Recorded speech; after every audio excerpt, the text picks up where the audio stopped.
to the land of Zion next year in Jerusalem. Welcome to Theology in Perspective, the Bible teaching ministry of Dr. Daniel Woodhead. This program is dedicated to bringing you relevant insight into the biblical text that pertains to our time. Here is Dr. Woodhead with today's Bible teaching. Good evening. I'm Daniel Woodhead, and I will be bringing you a variety of Bible studies that are relevant to our times each week at this time and on this station.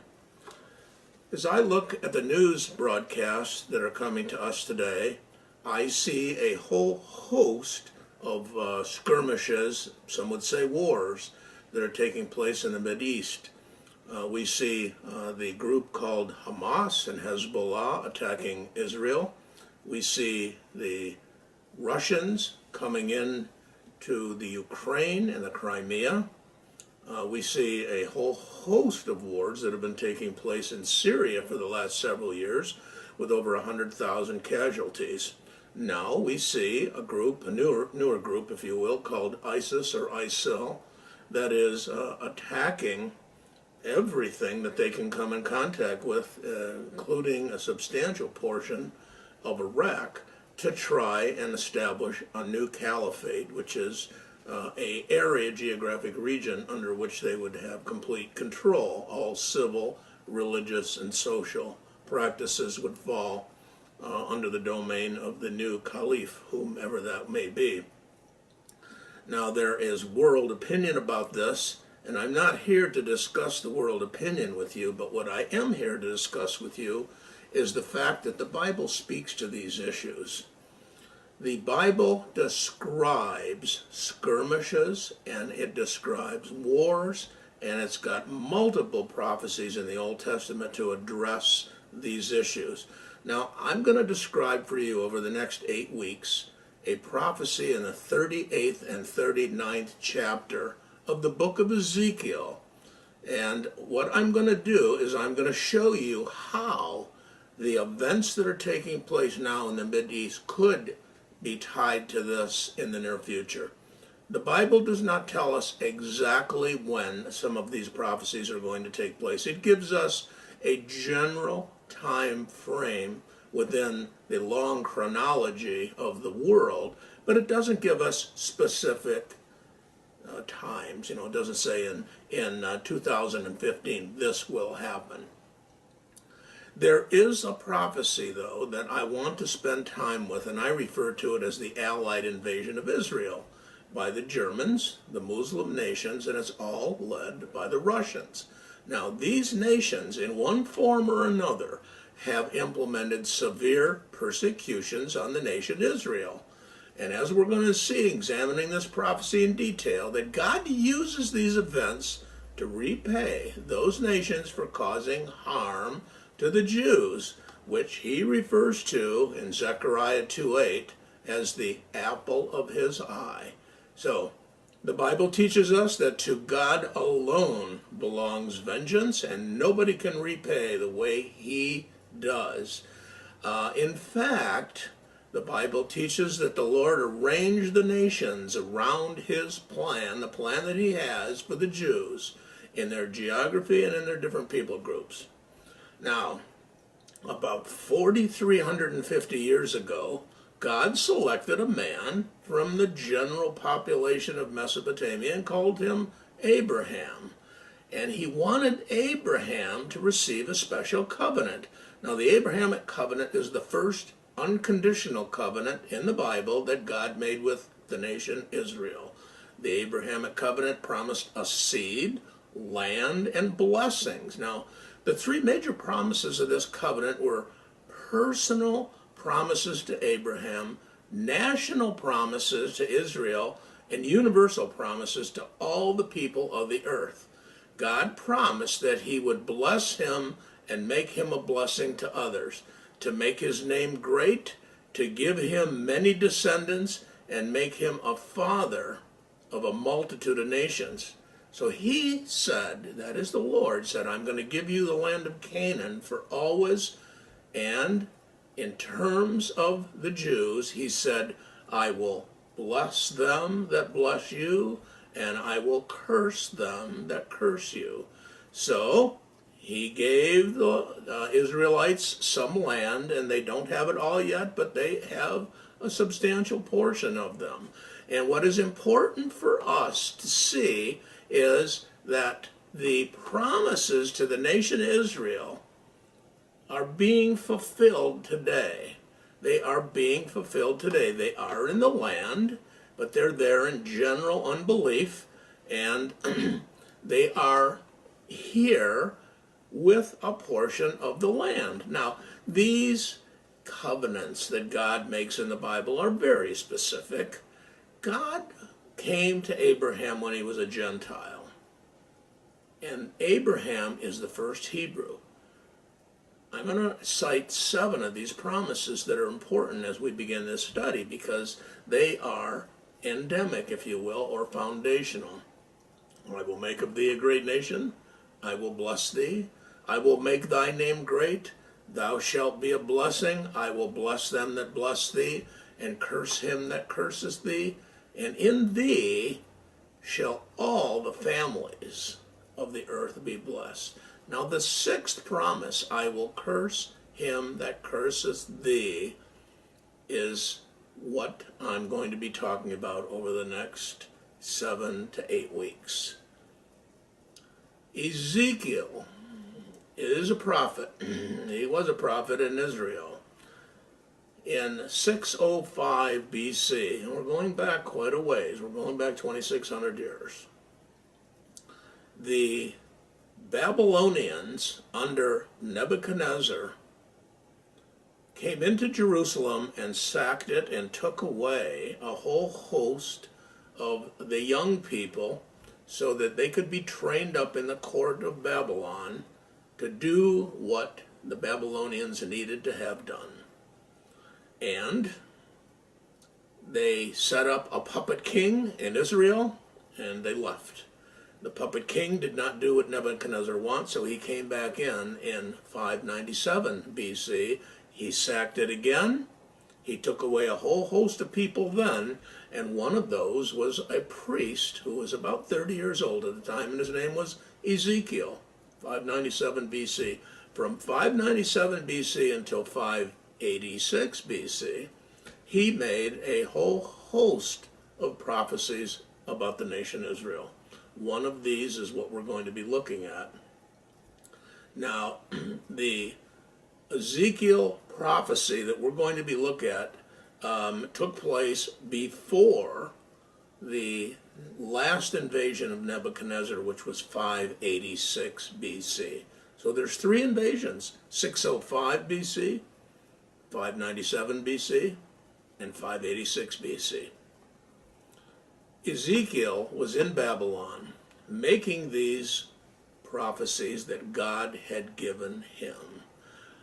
I want to spend a bit of time today talking about the various persecutions that the Jewish people have undergone. We're going to look at the Russian persecutions, the Soviet persecutions, the German and the Muslim nations' persecutions.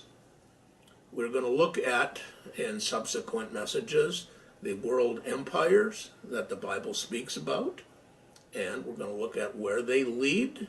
We're going to look at divine retribution, the invading nations in this allied invasion of Israel. Where do they come from? Where do they invade?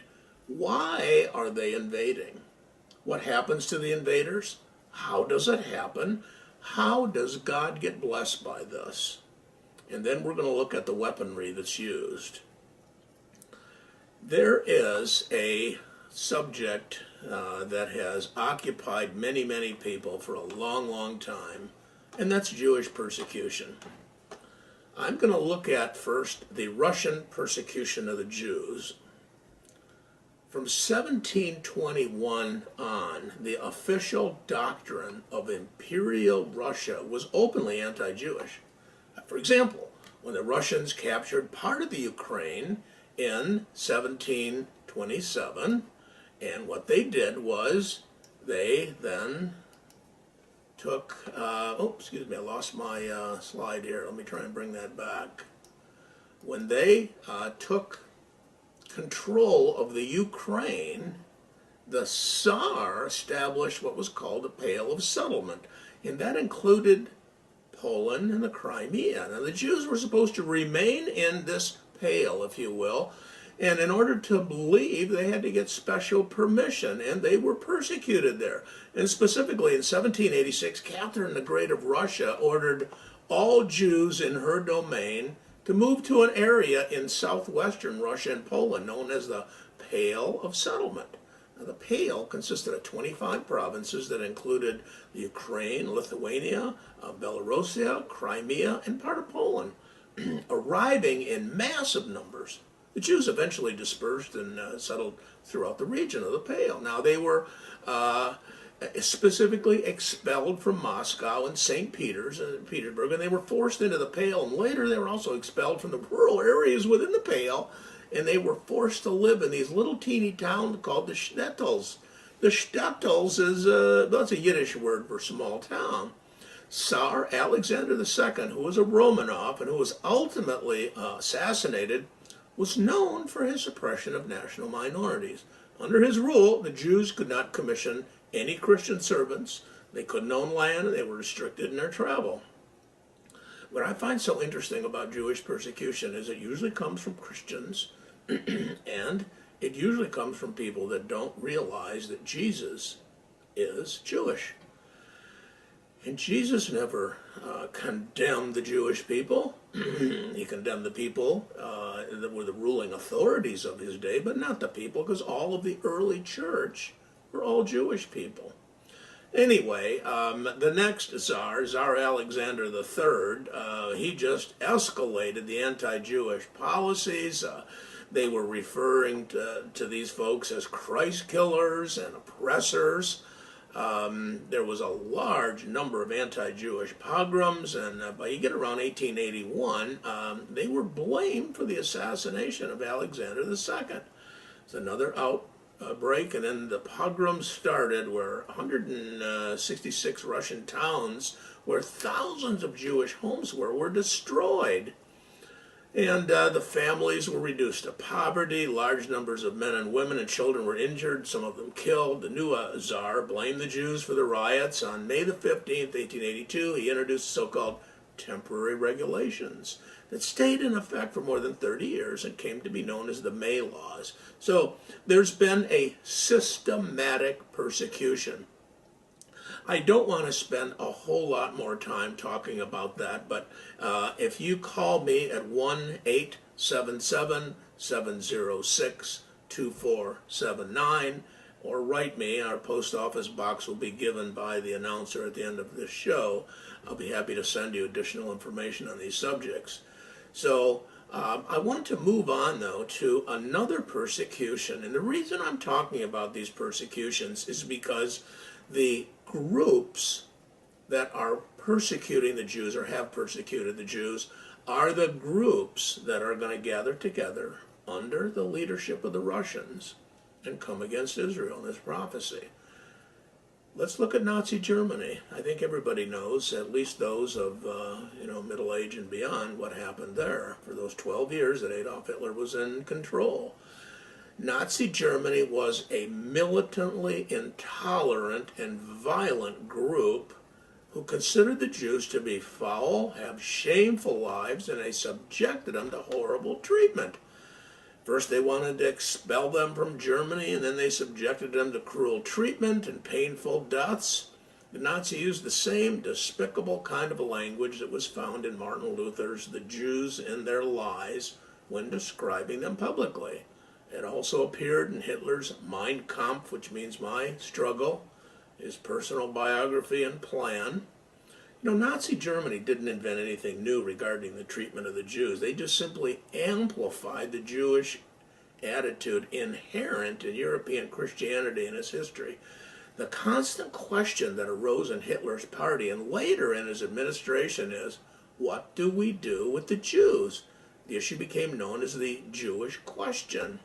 They attributed to the Jews all their sources of economic and social problems. The answer became found, if you will, in 1941, which they called the final solution. That's when they started exterminating them in large, large numbers. They had been putting them into camps, if you will, and they had been working them to death, and they had been shooting them. But in 1941, they found that they could develop, or this, it was an pesticide, Zyklon B, and that's where they started gassing them in mass. So they implemented a satanic practice of gassing these Jews in large, large volumes. Now, many said that Adolf Hitler was demonically driven, and one of the early founders of the Nazi Party was a man named Dietrich Eckart. And as he lay dying in 1923, he made the following statement about Hitler. He said, "Follow Hitler. He's going to dance. But it is I who has called the tune. I have initiated him into the secret doctrine, opened his centers in vision, and given him the means to communicate with the powers. Do not mourn for me. I shall have influenced history more than any other German." Now, this guy was a dedicated Satanist, and he was what we would call the forerunner of the Antichrist. That is Adolf Hitler. He's sort of like a John the Baptist was for Jesus, the forerunner, if you will. Well, Adolf Hitler gave us the actual format, if you will, of what this Antichrist coming on this earth someday is going to be doing. He stripped Jews of their households, of their jobs, of their money. He put them in camps, and he just started gassing them and burning them. First crematorium was operational in Auschwitz in 1940. But it wasn't until the autumn of 1941 that Zyklon B gas was developed to expedite the mass murders. Interesting, you know. On May the 1st, 1945, Hitler committed suicide, and Europe was devastated, and he had killed a minimum of 6 million Jews during his 12 years of totalitarian rule. He killed a lot of people. He killed a lot of other people as well. He set up an industrial-grade genocide. Now, I want to shift from there to the Muslim persecutions that have taken place. Now, as a direct result of the Nazi persecutions, on November the 29th, 1947, the United Nations created the State of Israel. And on May the 14th of 1948, Israel's Prime Minister, David Ben-Gurion, declared the creation of the State of Israel. They issued their Declaration of Independence. Arab League members from Egypt, Transjordan, Syria, Lebanon, and Iraq declared war and announced their rejection of the United Nations partition plan. Saudi Arabia and Yemen also sent forces to participate in the invasion. But this was not the first time the Muslims had persecuted the Jews. I'm going to take you back to 627 AD, when fleeing a Meccan tribe, Muhammad, the founder of Islam, decided to attack the Jewish tribe of the Qurayza, which had refused to convert to Islam. That's the same sort of a thing we hear the ISIS folks saying today. He had trenches dug in the marketplaces of Medina, and according to Muslim sources now, Encyclopedia Britannica, Muslim sources, he beheaded between 600 and 900 Jewish men. One only was reported to have converted to Islam, and his life was spared. Now, the women, the children, and the property were divided amongst the Muslims. So, jihad, or holy war, is a permanent state of war for Islam, and it does not include the possibility of any true peace ever. It's been this way from the inception of Islam, and it's true today. Only the naive and the ignorant fall victim to the untruth of Islam being a peaceful religion. It never has been. It seeks world domination, and it's going to stop at nothing to achieve its ends.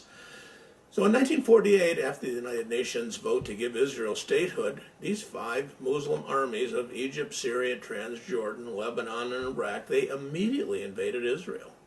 The stated purpose of the invasion was to push the Jews into the sea. In other words, genocide. Assam Pasha, who was Secretary General of the Arab League, declared their intentions. This will be a war of extermination and a momentous massacre.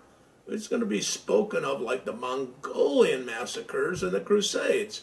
What Hitler didn't finish 3 years earlier, the Arabs would finish once and for all. Now, there was a Nazi collaborator during the war named Haj Amin al-Husseini, and he led the Arabs of the former British Mandate, which is what Palestine was called at the time.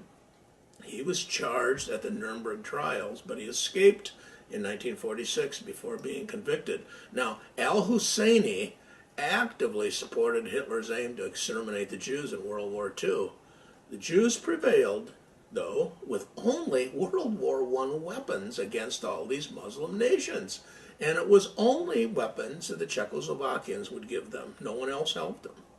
Now, there are plenty of pieces of information, some of which I'll touch on over the next 8 to 10 weeks or so, about the miraculous survival of the Jews, and this is one of them in that very first war.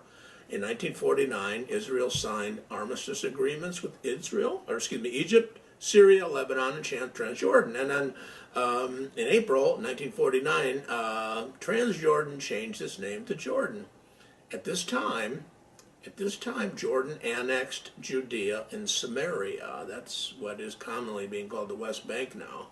The region became a source of a whole host of terrorist attacks against Israel's citizens. And in 1945, there were about 870,000 Jews living in the surrounding Arab countries. The Muslim called them Dhimmi. During the 1948 and 49 time frame there, the Arabs persecuted these Jews right after the independence. Their personal and real property was confiscated.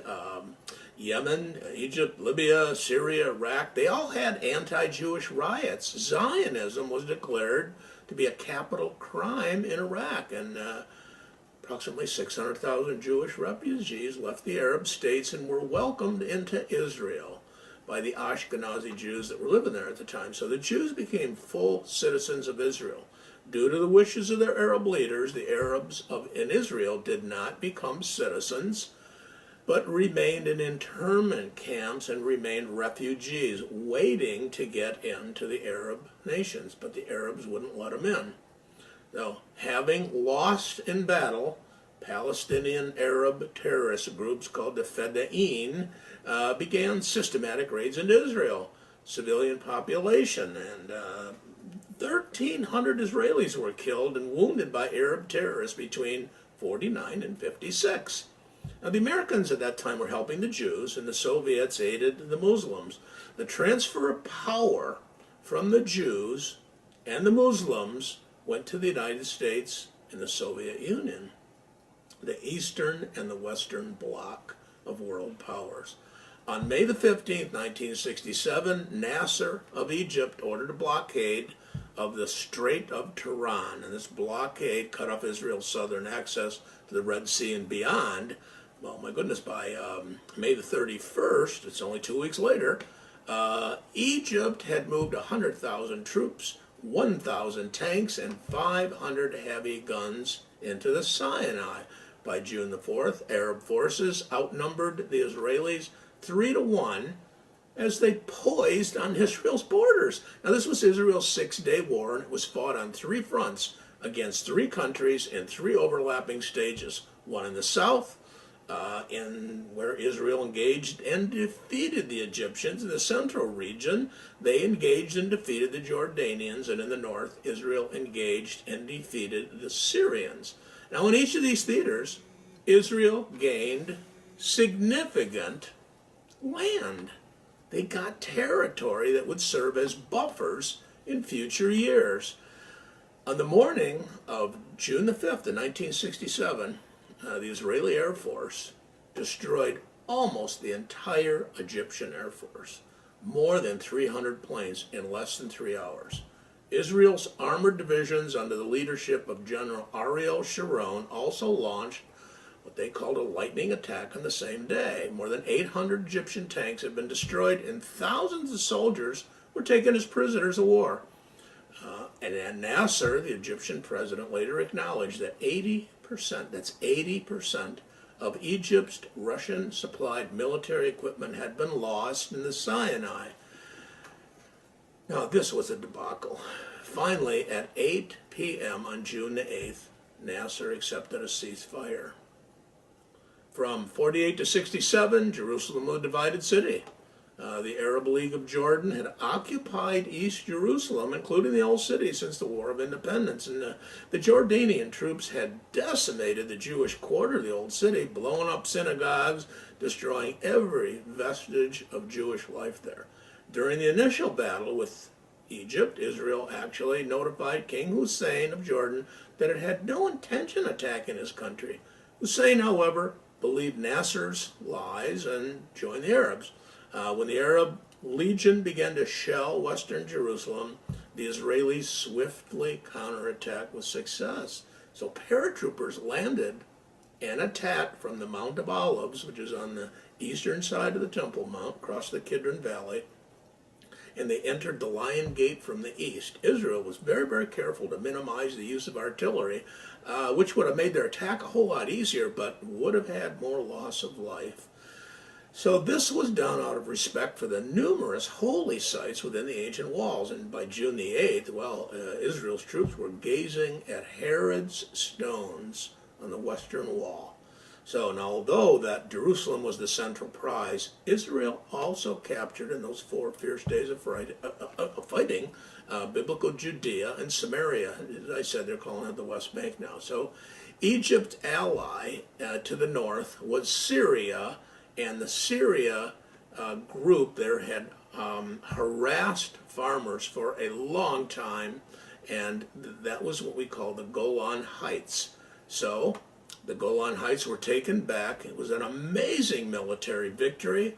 The Jews prevailed against all odds. They did so in the 73 war, but I think it's important to look at this.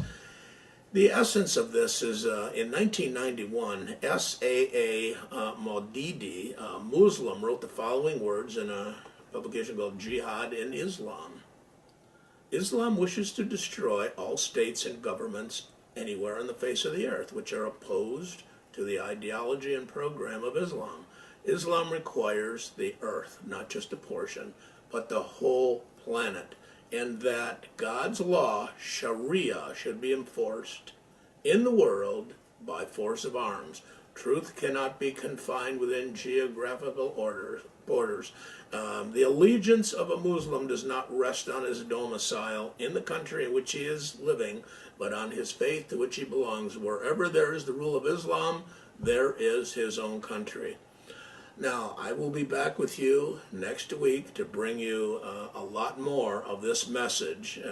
Please listen to our announcer, and he has an offer for you. We hope you have been blessed by this message today on a contemporarily relevant Bible topic. Dr. Woodhead has been teaching the Bible for 25 years. He is a pastor, an author, and conference speaker on various biblical subjects. Dr. Woodhead is the Dean of the Jewish Studies School at Schofield Seminary. His seminary teaching includes the Old Testament and Biblical Hebrew. He has attended Hebrew University in Jerusalem and Hebrew College in Massachusetts. If you would like a DVD of today's program, please write us at Post Office Box 48, Hart, Michigan, 49420. Again, that's Post Office Box 48, Hart, Michigan, 49420. Or call us at 877-706-2479. That's 877-706-2479. Once again, 877-706-2479. The cost is $15. Let us know if you have any questions about today's broadcast. We look forward to providing you with continuing Bible messages each week on this station. God bless you.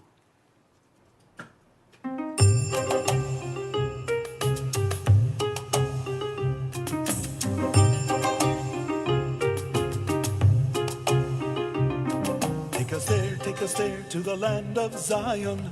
next year in Jerusalem. L'shana haba'ah beYerushalayim, next year in Jerusalem. O hear, O Israel, hear.